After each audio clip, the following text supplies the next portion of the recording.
The Friday Sports Riot on SportsTownChicago.com. And if you want to call the show, it's 630-403-5200. It's 630-403-5200. And now, Ryan, who do we have on the show right now? On the Illinois Center for Broadcasting Hotline, we have Mark Grote, 670 The Score. What's up, What's Mark? going on, guys? Nothing much, man. How has your week been so far? It's been a lovely week. Actually, it started off well, and then I started to get a cold. So if you really are asking me, it's gone sour towards the end of the week. So I'll deal with it, though. Now, let's talk a little bit about the Olympics. What was your take on the Olympics overall? Overall, on the whole show, I mean, Yeah. No matter what happens, no matter what gets talked about, before the Olympics, because there's always some sort of controversy that occurs on where it is, and of course there's so many things with Sochi this year. No matter what happens with the Olympics, no matter where it's held, it always looks like the Olympics. So when people ask me what do you think of the Olympics, I say, it looked exactly like the Olympics. And the highlight for me, like I think a lot of sports fans probably in this town who are pro sports fans, was the hockey tournament for sure. But on the overall, it seemed like a pretty smooth operation, and it looked like the Olympics. And now, what was your take on the U.S. not getting a medal in the Olympics? Like, what was that about?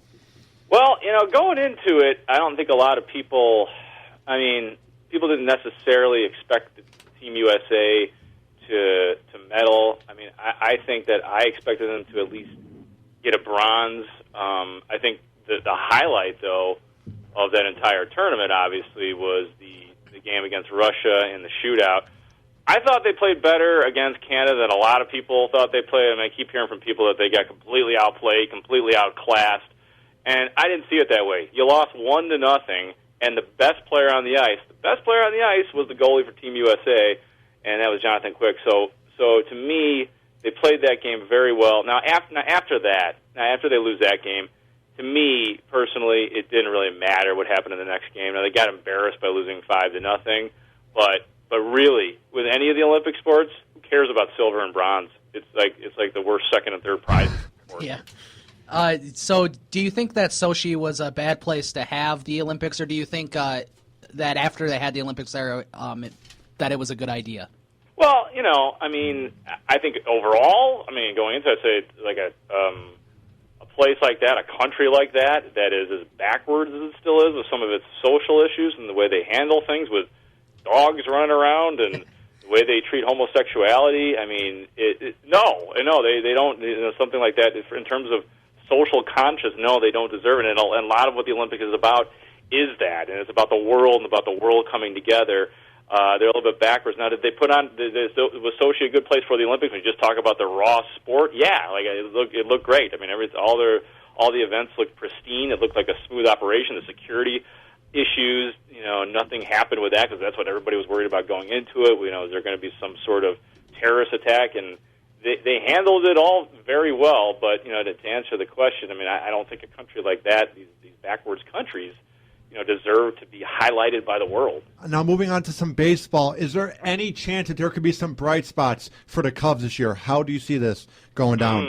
Well, I think that the bright spots that you're going to see are going to be in spring training because that's the only time you get to see the core four players with Chris Bryant and with Almora and Baez. And actually Baez, though, I believe that Baez could very well be called up first and soon, maybe May or maybe even June.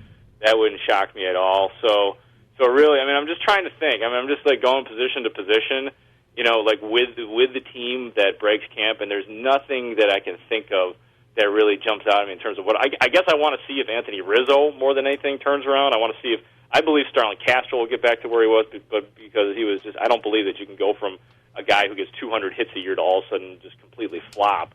So I'm looking forward to seeing Rizzo and Castro, and then it'll be interesting to watch what happens with Samardzija. It's pretty clear that they would like to trade him, but they are not going to move him unless they get what they want back for him. Do you think that Rick Renteria could be the guy that could take them to a lot of playoffs, and do you think he's going to be a good manager for this team?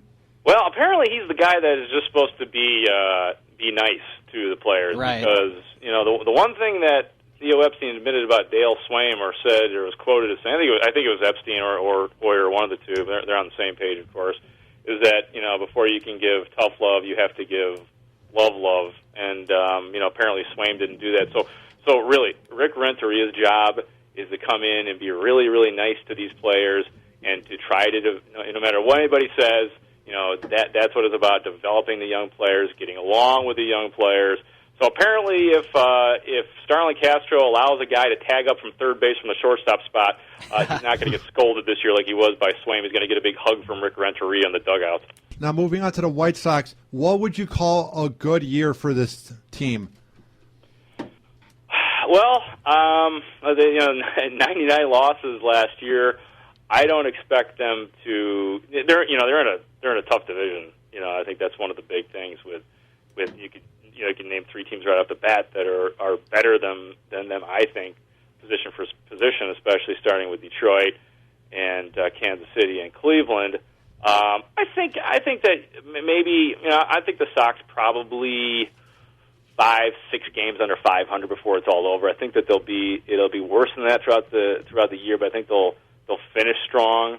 And I only say that because there's a lot of different new parts and pieces that are coming together. I expect that Adam Dunn will have a good season, believe it or not, just because it is a free agent year for him. Really interested to see what nobody really knows what Jose Abreu is going to do either. I mean, this guy could he could step in and hit 40 home runs, or he could come in and hit 19 or 20 home runs and be a Diane Viciedo type. I mean, right.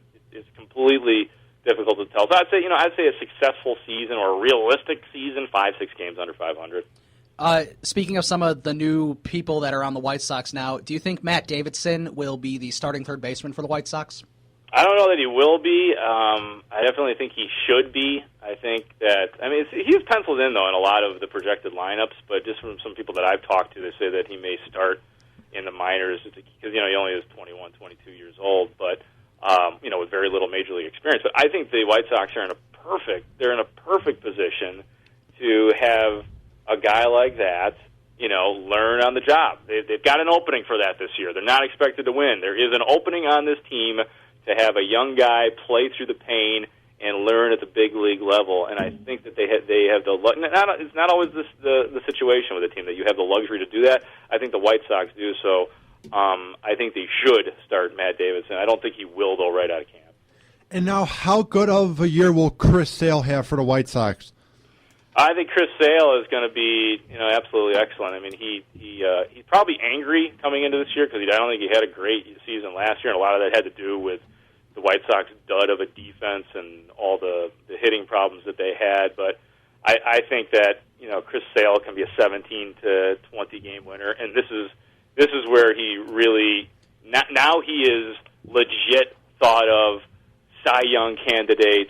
Real pitcher. He's with the top 5. He's with the big boys. Not that he wasn't last year, but now everybody has him. Everybody knows who Chris Sale is, and everybody knows that he's good, and I think that he's going to live up to the hype. Now let's just do a Bulls question real quick. Do you think that the Bulls can get Jimmer Fredette? And if they do get him, how do you think Tom Thibodeau will use him? I don't know. Does Jimmer play defense? I don't think Jimmer plays defense. Yeah, that's the thing. Yeah, so he's got first of all, Jimmer's going to have to learn how to play defense. It sounds like they are going to get him, or at least the Bulls really want him, and apparently that is his top choice too. So I guess we'll find out tomorrow whether or not we will be blessed with a man named Jimmer in this town. But Tom Thibodeau has a way, man. I mean, like when they traded Lou Alding, I was in the school of thought that I was like, all right, I get it, time to tank the season. And then they just kept winning, and now I can't help but just rooting for them every time they play because they're going to go to the playoffs. So there's no reason to root for the tank at this point. There's other teams that are successfully pulling off the tank, like Philadelphia and teams like that, the Milwaukee Bucks. So forget about it. The Bulls can't compete for those top 3 or 4 golden guys in college basketball. So just forget about that. But yeah, somehow Tom Thibodeau will figure out a way to make Jimmer good, and he'll nail some threes for you, and then you get him out when it's time to play defense. Now, before we let you go, Mark, where can people find your work online? You could find me on Twitter at Mark Grote Sports.